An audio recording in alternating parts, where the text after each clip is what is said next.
Assalamualaikum warahmatullahi wabarakatuh. Alhamdulillahirrabbilalamin. Allahumma salli ala sayyidina Muhammad wa ala ali sayyidina Muhammad. Pemirsa, alhamdulillah pagi hari ini saya merasa diliputi oleh semangat motivasi yang tinggi untuk melakukan aktivitas kita. Pemirsa, saya baru menyebutkan kata motivasi tadi. Nah, sebenarnya apa itu motivasi? Seberapa penting motivasi bagi kehidupan kita sebenarnya? Nah, kalau kita melihat kata motivasi, itu adalah sebuah penggerak dari aksi-aksi kita. Kalau mau diartikan sebenarnya secara sederhana, motivasi adalah sesuatu yang menggerakkan seseorang untuk beraksi. Sesuatu di sini ya bisa dikatakan adalah kebutuhan atau ada mungkin dorongan tertentu atau semacam keinginan. Nah, kalau kita melihat di Kamus Bahasa Indonesia, ada lagi istilah motivasi ini adalah dorongan yang timbul pada diri seseorang, sadar atau tidak sadar, itu untuk tujuannya melakukan suatu tindakan atau penggerak dari suatu tindakan. Ada seorang pakar bernama Spencer dalam buku-buku manajemen. Di tahun 1993 dia menulis, memberi pengertian motivasi itu adalah sesuatu yang dipikirkan orang. Katanya harus secara konsisten, atau sesuatu yang mendorong orang untuk melakukan sesuatu. Ada 3 fungsi yang dimaksud di sini menurut Spencer. Ada kata pendorong, ada penggerak, dan tentu ada penyeleksi. Penyeleksi di sini. Nah, kalau agama sendiri bagaimana melihat motivasi ini? Agama sendiri menyuruh kita untuk menciptakan motivasi dari visi kita tentang kehidupan kita di dunia dan kehidupan kita di akhirat. Karena memang tujuan kita 2 itu, akhirat dan dunia ini. Kenapa?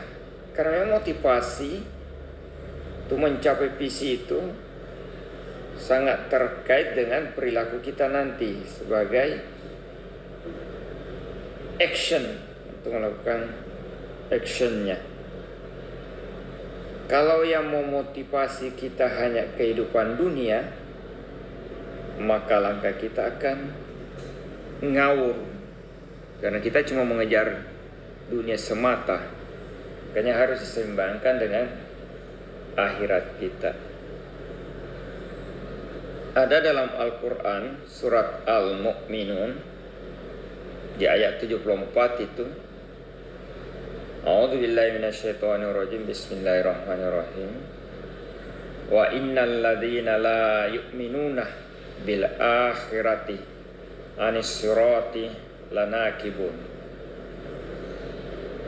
Itu diartikan, dan sesungguhnya orang-orang yang tidak beriman kepada negeri akhirat, dia benar-benar menyimpan dari jalan yang lurus.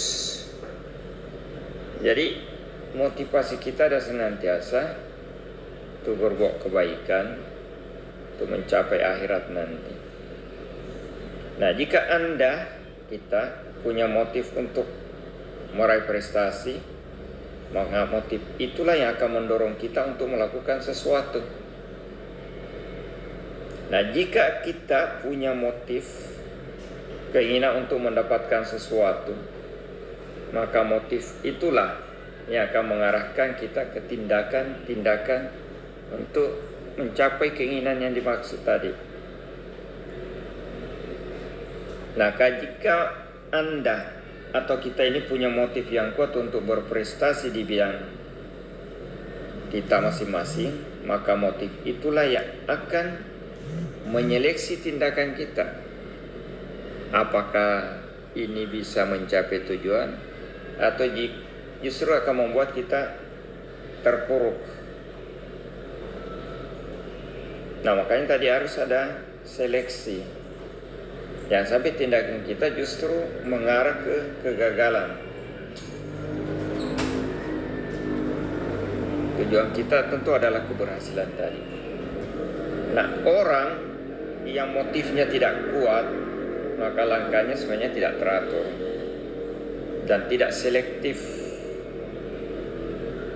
Orang yang motivasinya kuat akan kelihatan dari gairahnya. Dia punya gairah yang kuat. Maka dengan sendirinya dia akan mudah menjalankan disiplin bagi dirinya sendiri maupun proyeksi langkahnya kemudian ditata sedemikian rupa. Itu karena terbentuk dari motivasi yang kuat untuk melihat itu.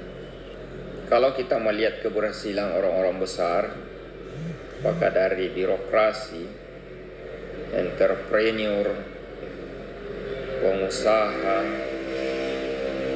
dan lain sebagainya, sebagian besar mereka karena didukung oleh motivasi yang kuat pada dirinya untuk mencapai suatu. Para peneliti, para penemu itu berkali-kali untuk melakukan suatu percobaan dengan penuh motivasi dan disiplin, menyeleksi, menata hal-hal yang gagal, memperbaiki yang gagal, sehingga bisa mencapai apa yang diinginkan, bisa mendapatkan suatu hasil temuan dari hasil penelitiannya tersebut. Jika seseorang itu sudah mendisiplinkan dirinya, ya berarti dia bisa membedakan mana yang penting untuk dirinya dan mana yang tidak penting.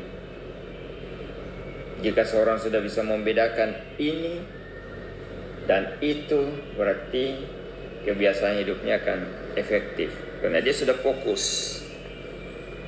Contoh kecil, kalau kita ke pusat perbelanjaan, orang-orang yang tidak punya disiplin, maka dia ke pusat perbelanjaan hanya sekedar spekulasi. Jalan saja ke sana, sampai ke dalam dia pelongok ke sana kemari karena tidak tahu sebenarnya apa yang mau dibeli dari awal, apa sebenarnya kebutuhan. Dia hanya melihat mana yang menyenangkan bagi mata dia, itu yang dilihat, tapi tidak punya rencana kerja, artinya tidak ada tertata disiplin. Berbeda bagi orang yang punya motif untuk meraih sesuatu yang baik, maka dia mendisiplinkan diri. Sebelum ke supermarket, dia sudah merencanakan sesuatu untuk membeli sesuai kebutuhan yang diinginkan. Ketika sampai di pintu supermarket, bagi orang cerdas tidak mau buang-buang waktu, dia langsung tanya pelayan, di mana barang seperti ini berada. Kalau sudah ditunjukkan, maka dia fokus langsung ke sumber barang, ambil barangnya, keluar, bayar, pulang. Kalau orang tidak disiplin, maka dia mutar-mutar dulu di dalam supermarket tersebut, buang-buang waktu, dan mungkin akan mendapatkan barang yang tidak sesuai keinginannya. Oleh karena itu, maka salah satu indikator kebiasaan hidup yang efektif adalah tentu punya skala prioritas. Kalau sudah ada punya prioritas, kita harus disiplin. Nah, itulah dorongan motivasi kita untuk mencapai hal yang terbaik yang kita inginkan. Nah, apa resep untuk melakukan semua ini? Yang pertama tentu adalah kebiasaan dan dilandasi dengan kemauan keras. Harus ada kemauan keras, telaten dan disiplin. Tidak ada orang dengan kemauan setengah-setengah yang dapat mendisiplinkan dirinya. Yang sering terjadi malah akan berantakan, jadwalnya berantakan, pekerjaannya tidak maksimal, hasilnya juga orang bilang abal-abal, tidak maksimal. Jadi secara garis besar, motivasi seseorang bisa dibagi jadi dua sebenarnya. Jadi dorongan untuk mendapatkan sesuatu dan dorongan untuk menghindari sesuatu. Jadi ketika terdorong itu tadi ada pendorong, ada penggerak. Nah, ketika kita menghindari sesuatu, itulah proses seleksi tadi dari 3 tadi yang dikatakan Spencer itu. Jadi mendapatkan sesuatu dan menghindari sesuatu. Sama dalam kehidupan birokrasi misalnya. Kalau kita ini mendapatkan tujuan kita melakukan pekerjaan dengan baik di proyek misalnya membangun perumahan sesuai tupoksi kita, ya tentu kita ingin mendapatkan suatu bangunan yang bagus sesuai dengan spek yang sudah kita rencanakan. Kita harus punya kemauan keras, harus disiplin, dan yang paling utama tadi adalah harus fokus pada tujuan. Ada proses seleksi, kita menghindari hal-hal yang akan mencelakakan kita. Baik dari sisi tidak selesainya bangunan, maupun dari sisi pelanggaran administrasi, hukum, regulasi yang ada. Jadi sebagian besar tadi dikatakan bahwa 2 itu yang menjadi pokok penting, penggerak, pelaksanaan, dan tentu saja tadi adalah menghindari penyimpangan atau ada proses seleksi, menghindari sesuatu yang akan merusak, mencelakakan kita semua. Sama dengan tujuan ayat tadi, motivasi kita adalah hidup yang enak di dunia, kemudian tentu diterima amalnya di akhirat nanti untuk masuk surga. Bagaimana supaya bisa hidup di dunia dengan baik? Ya kita harus punya kemauan keras, bekerja keras. Apabila sudah ditunaikan sholat, maka bertebaranlah kamu di muka bumi ini. Carilah rezekimu yang halal. Sebaliknya, tentu kita harus menghindari sesuatu yang membuat kita terjerumus ke dalam dosa, maksiat yang membuat kita gagal untuk mendapatkan pahala untuk bekal kehidupan akhirat nanti. Karena kalau gagal, maka tentu ganjarannya adalah api neraka yang akan menunggu kita.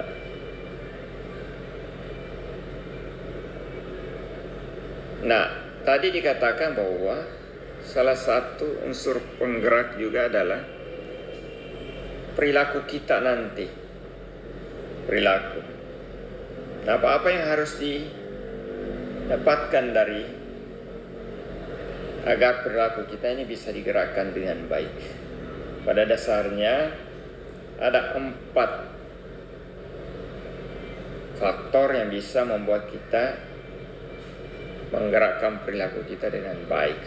Yang pertama, ya tentu ada untung dan manfaat yang kita dapatkan di situ. Kalau kita berperilaku baik, maka kita akan memperoleh keuntungan dan manfaat tentunya. Kemudian kedua, tentu mempertahankan tadi keuntungan dan manfaat yang sudah didapat. Yang ketiga, dengan perilaku yang baik itu kita menghindari bahaya yang akan mengenai ke kita. Kemudian yang keempat tentu menghilangkan mungkin kesusahan, derita, sakit yang kita alami saat ini. Nah, motivasi-motivasi apa saja yang kita sering kejar di dunia ini? Ada satu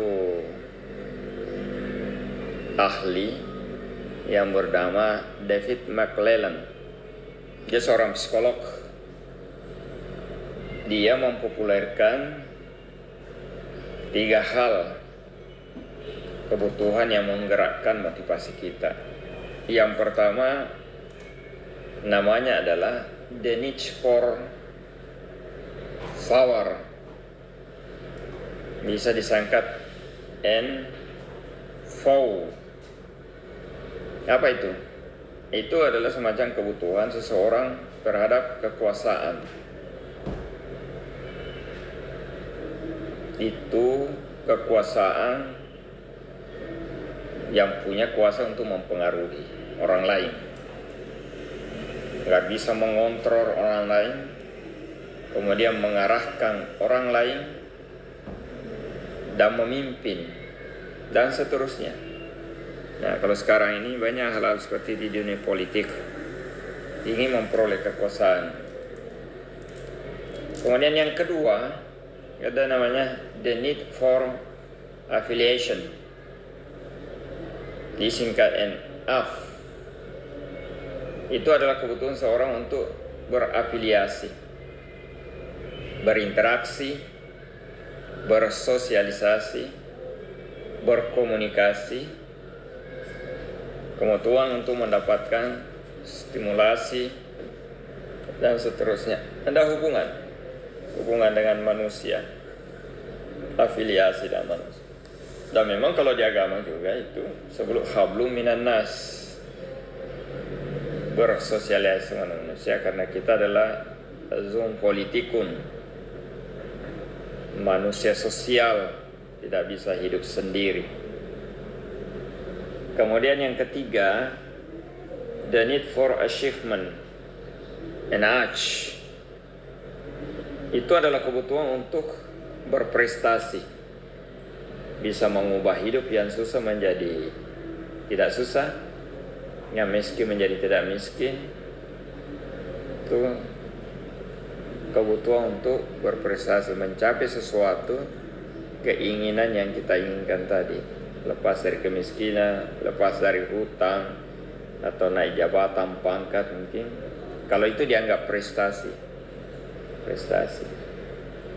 memperbaiki hidup, menunjukkan kebolehan diri pun bisa. Nah, dalam praktiknya mungkin ada orang yang niche powernya lebih tinggi dibanding orang lain, kekuatannya lebih tinggi dari orang lain. Ada juga yang afiliasinya lebih tinggi dibanding dengan achievement-nya, prestasinya. Ada orang tidak berprestasi, yang kelihatan biasa-biasa, tapi afiliasinya di tengah masyarakat bagus sekali. Hubungan kemasyarakatannya harmonis dengan semua orang, disenangi sama orang, walaupun dia hidup sederhana, dia orang sederhana mungkin, dia lebih tinggi. Ada juga afiliasi kurang, tapi dia berprestasi tersebut. Dia cuma di kantor, di perusahaan, menciptakan prestasi, terkurun di perusahaan. Kalau yang powernya, kekuatan mendapatkan mungkin olahragawan dan lain sebagainya. Jadi setiap orang berbeda-beda. Tapi 3 ini yang umum.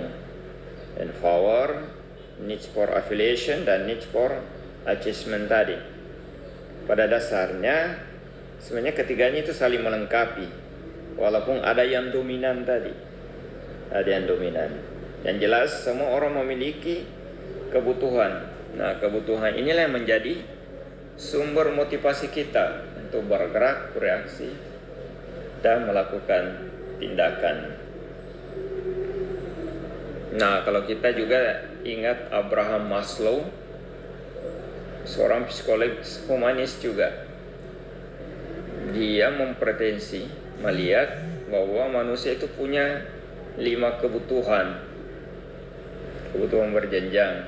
Walaupun nanti ini sudah banyak dikoreksi oleh para ahli lain. Bahkan Abraham Maslow sendiri, menurut kabar cerita, bahwa dia juga menyesali mengeluarkan teori ini karena ada kesalahan yang fatal menurut dia. Nah, apa kesalahan fatalnya nanti saksikan di uraian berikut di channel ini. Nanti kita akan bahas tersendiri apa kesalahan dan kekurangan dari Abraham Maslow itu. Nah, menurut Abraham Maslow sendiri, ya kita jelaskan dulu teorinya saja, bahwa manusia itu ada 3 kebutuhan yang memotivasi manusia untuk selalu bergerak, bertindak, melakukan aksi, melakukan kegiatan-kegiatan lainnya. Yang pertama itu, dan dia melihat ini bahwa suatu hierarki piramida. Yang pertama adalah kebutuhan fisiologis, fisik dan biologis katanya. Kemudian setelah terpenuhi kebutuhan fisik dan biologis, ini lebih banyak sebenarnya masalah hubungan suami istri mungkin. Kemudian kalau fisik, kebutuhan pemenuhan fisik supaya bisa bekerja dengan baik, makan, minum, urusan perut. Ini urusan dasar menurut Maslow ini. Setelah urusan perut terpenuhi, ada lagi kebutuhan tingkatan kedua, yaitu namanya kebutuhan rasa aman. Dia mencari rasa aman. Ya, setelah perutnya terpenuhi, mencari rasa aman. Kemudian kebutuhan sosial yang tadi itu afiliasi, ingin bersosialisasi sesamanya. Kemudian yang keempat, ingin dihargai, ingin mendapatkan penghargaan. Setelah dia merasa bisa bersosialisasi, ingin juga dihargai. Dan kemudian yang terakhir adalah aktualisasi diri, dia baru mau berprestasi. Nah, tentu inilah yang dimaksud oleh Abraham Maslow ini. Nah, menurut Abraham Maslow bahwa tiap tingkatan itu harus dipenuhi dulu, baru bisa pindah ke kebutuhan lain. Nah, disinilah kontroversinya, karena pada kenyataannya memang ada yang tidak sesuai, Nah, namanya juga teori dan buatan manusia. Nah, pemirsa, itulah kenapa kita harus meningkatkan motivasi kita. Apa pentingnya motivasi? Simpulannya bahwa dengan motivasi membuat kita bisa bergerak, membuat kita beraksi untuk memenuhi kebutuhan kita. Nah, bagaimana kebutuhan yang baik bisa terpenuhi dengan baik? Harus dilandasi dengan perilaku yang baik. Perilaku yang baik akan menciptakan satu pekerjaan yang hasilnya baik, karena niatnya yang baik dan tentu ikhlas kalau menurut agama. Demikian pemirsa, mudah-mudahan ada manfaatnya bagi kita semua. Sekedar untuk memberikan sedikit referensi apa pentingnya motivasi dalam kehidupan kita, apa pentingnya motivasi untuk memenuhi kebutuhan kita, dan apa pentingnya motivasi dalam kita berperilaku. Demikian, mudah-mudahan manfaat. Assalamualaikum warahmatullahi wabarakatuh. Tetap semangat.